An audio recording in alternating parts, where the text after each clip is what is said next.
today, everything will be kicked off by a bishop named Gene Robinson. President Obama surprised Bishop Gene Robinson, the country's first openly gay Episcopal bishop, and asked him to come deliver the event's closing prayer.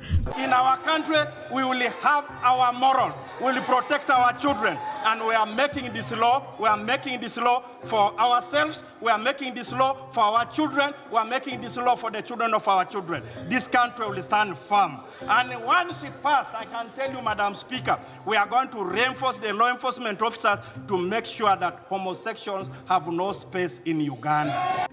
Ugandan lawmakers recently passed a bill that criminalizes LGBTQ behavior, and the elites in the United States believe it is their job to chastise Uganda for doing this. Bishop Gene Robinson is a self-proclaimed alcoholic who abandoned his wife for another lover. Why, then, you ask, would he be brought in to kick off the ceremonies beginning today? I'll tell you why. Because he is the first openly homosexual man to be named a bishop by the Episcopal Church. It's the only reason that we know Gene Robinson's name. He is absolutely disqualified biblically from being a pastor. Absolutely disqualified biblically. We have grave concerns with the passage of the Anti-Homosexuality Act, AHA, by the Parliament of Uganda yesterday, and increasing violence targeting LGBTQI+ persons.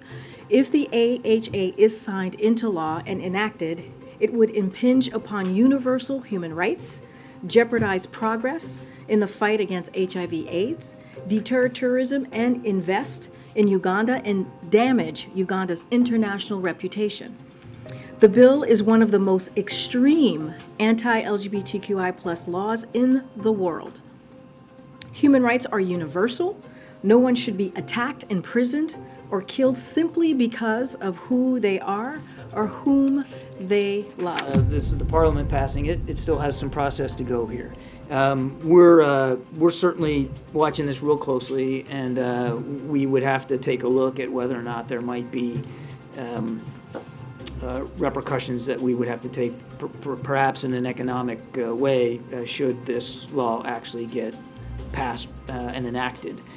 That would be really unfortunate, because so much of the economic assistance that we provide Uganda is health assistance, and largely through PEPFAR.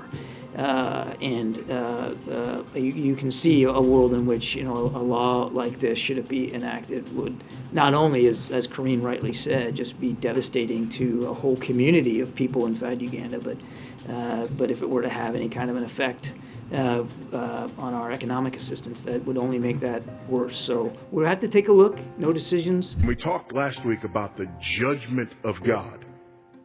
This awesome and terrible judgment of God being poured out on Sodom and Gomorrah as a reminder for all people of all times about the holiness of God and about the righteousness of God. How do we then come to a place where we so openly and so readily accept this abomination? There is a stark divide between Western cultures and these African nations that want to protect their culture and children from the devastating effects of the LGBTQ agenda, which has essentially taken hostage the entirety of Western civilization and culture. Mr. President, this is my 221st day of publicly transitioning. God love it. I want to begin by taking a moment to condemn in the absolute strongest terms the despicable law put forward by the Ugandan government discriminating against the 2S LGBTQI+ community. This is something that Canada totally and completely stands against. We will be looking at how we can support the community in Uganda as we continue to stand for 2S LGBTQI+ rights in Canada and around the world. Are you in favor of changing the Constitution on that issue? No, it's never a priority in Zimbabwe to deal with that issue. I venture to disagree with you, Mr. President. That's democratic. Surely you keep Zimbabwe in a different age. Never mind same-sex marriage, but in an age when the European Union, the United States, Australia recently enacted same-sex marriage, and pretty much your country is in a very small minority. All Western governments, represented by leaders such as Joe Biden and Justin Trudeau, or these African governments that treat homosexuality as evil, closer to God's moral law as revealed in Scripture? Because as I will demonstrate for you, it is not the consensus among most Christians that Genesis chapter 19, either number one, is a direct issue of open and blatant sodomy. But it's not just Western governments and culture. Even many within the Christian church are making these kinds of arguments. They try to subvert the text and they say, no. The sin in Sodom and Gomorrah is not really about that sin. We don't have such a stern pronouncement against what they would refer to as loving, monogamous homosexual relationships. The individuals whose voices are heard the loudest are individuals who are identified as being inside the church, not outside the church. Again, let's contrast the West's view of homosexuality with what the majority of people in Africa believe. When a government gets in the habit of treating people differently, those habits can spread. And not harming anybody, the idea that they are going to be treated differently or abused because of who they love is wrong. Full stop. Just like President Obama, I think we also need to be able to speak frankly about some of these things. And the fact of the matter is that Kenya and the United States, we share so many values. Our common love for democracy, entrepreneurship, value for families. These are things that we share. But there are some things that we must admit we don't share.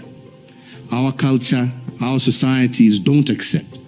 It's very difficult for us to be able to impose on people that which they themselves do not accept. This is why I repeatedly say that for Kenyans today, the issue of gay rights is really a non-issue. What is your message to Western human rights groups, to President Obama, respect, to lesbian, gay, bisexual, and transgender people? Respect African societies and their values. If you don't agree, you just keep quiet. Let's manage our society the way we see. If we are wrong, we shall find out by ourselves. Just the way we don't interfere with yours. What's shocking is that there are so many, even within the Christian church, who are unwilling to take any kind of strong stance against homosexuality. Brian McLaren, well-known name. Brian McLaren is a leader of the emerging church/conversation. Again, he's talking about homosexuality here. They'll be admittedly provisional. We'll keep our ears attuned to scholars in biblical studies, theology, ethics, psychology, genetics, sociology, and related fields. Then in 5 years, if we have clarity, we'll speak. If not, we'll set another 5 years for ongoing reflection. After all, many important issues in church history took centuries to figure out. Maybe this moratorium would help us resist the winds of doctrine blowing furiously from the left and the right, so that we can patiently wait for the wind of the Spirit to set our course. That's where we are. That's where we are. Here's Vice President Kamala Harris trying to tell the people of Ghana what to do. At the same time, the Biden administration committed to calling out any foreign government that advanced anti-gay legislation or violates human rights. All three of the countries that you are visiting on this trip have advanced or proposed anti-gay legislation. Ghana has proposed a bill that would imprison those that engage in same-sex intercourse. Gay sex remains a crime in Tanzania, and same-sex relationships are outlawed in Zambia. What have you said to the president and plan to say to other leaders on this trip about this crackdown on human rights? I'll start. I have raised this issue, and let me be clear about where we stand. First of all, for the American press who are here, you know that a great deal of work in my career has been to address human rights issues, equality issues across the board, including as it relates to the LGBT community. And I feel very strongly about the importance of supporting the freedom and supporting and fighting for equality among all people, and that all people be treated equally. I will also say that this is an issue that we consider, and I consider, to be a human rights issue, and that will not change. Now listen to a Ghana lawmaker respond to what Harris said. As the Vice President just did, yesterday, I mean, these things should not be tolerated. That is undemocratic. What is democracy? That somebody else will have to dictate to me as to what is good and what is bad? Unheard of. Because we have decided to devalue ourselves and go a-begging? Come on. We have more than enough. God has created more than enough for every person. It's just because you are looking at somebody else's share, not yours. We have enough in the world. The bill will be passed.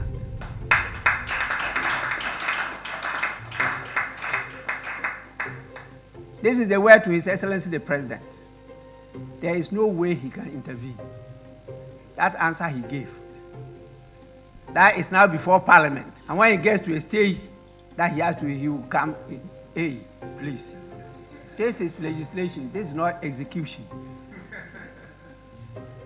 Wait until we pass it and then we direct you to execute it. That is when you come in. That is why we are representatives of the people. So in terms of law, which is part of policy, we finalize it.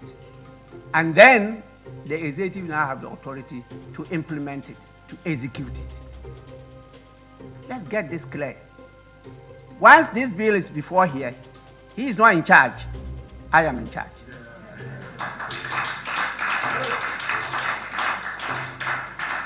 I hope the U.S. Vice President is not yet gone, but she will read from me. It's sad that the West, including many Christians in the West, think that it is morally superior to these African nations because it does not view homosexuality as a dangerous sin that can destroy children and countless lives, which it has clearly already done in the West. Our children don't have to walk with people who live in the gutter to know that they shouldn't live in the gutter. That there are graphic and vile things out there that they should flee from and, in fact, shouldn't even open their minds to. That's the way we should act towards sin. So don't you ever apologize for sheltering your children. Here's another African lawmaker telling the West to stop trying to control what African nations believe is best for them. If we allow them to take over our lives, we have allowed them for far too long for them to exploit us and to dehumanize us as human beings. On this, we will say no. If they're going to come up with the travel, what they call restrictions, keep your country, keep your cultures, keep your nonsense to yourselves. And I'm talking to the West in this case here. But of course, the West can't help but continue to try to impose itself upon these African nations because it believes it is morally superior and has been enlightened about the truth concerning LGBTQ. Here's someone from CNN trying to impose her moral values on the president of Kenya.